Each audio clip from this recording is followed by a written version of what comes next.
Stephen Maguire, Head of Performance and Coaching with Scottish Athletics. We're chatting today with Stephen about the possibility perhaps of a 200 metre indoor facility in Scotland, which I think is very much needed.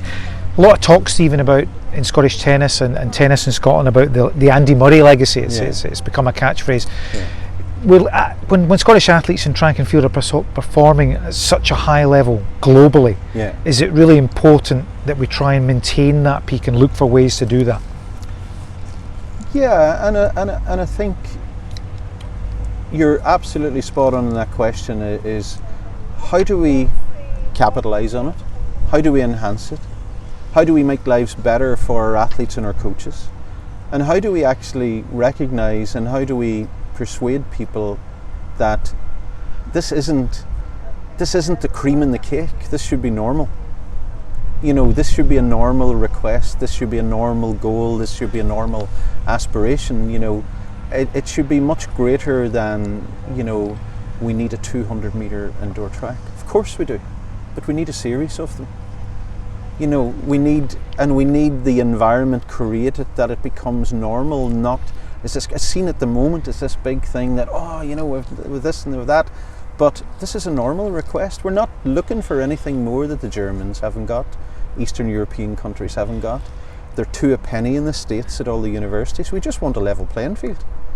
And a level playing field will make it a hell of a lot easier for us to do what we need to do. Okay, well let's just settle for one at the moment. One indoor 200 metre track, indoor barn is a phrase we're hearing used. Training track. How important could that be in Scotland? Massively important. Absolutely hugely important to give the environment for all our athletes, all our coaches, and it shouldn't be tribal, like it's set in this place or that place or whatever.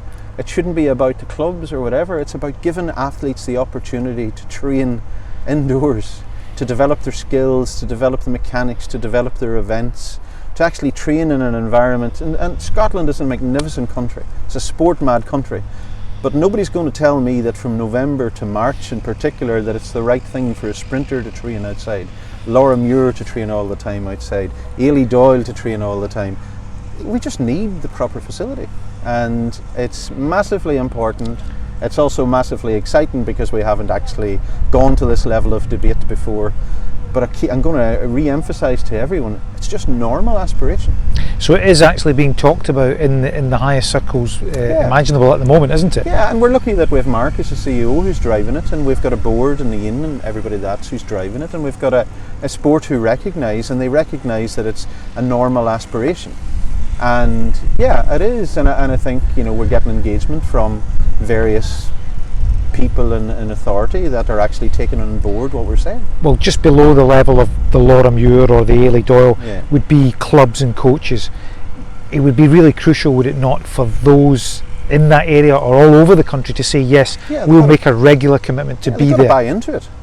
And any decent coach, and I guarantee you that the high majority of coaches, I'd be really surprised if any coach was to poo-poo the idea and they go away from their AstroTurf sessions in a December second week or third week of December and it's freezing cold and they're wearing all these gloves and hats or whatever, and they can do the comparable session indoors. Absolutely, we want the clubs to do it, but it's our job to make sure that it's owned by the clubs and the coaches. You know, that it's not seen as this elitist facility either. It's not an elite facility. It's a training facility that we're looking for, and it's a training facility within Scotland that should be within the reach of every club in the country. You know, a lot of the things that I say is Scotland is a tremendous country because it's big enough that you've got a ton of talent, but it's small enough that you can get around.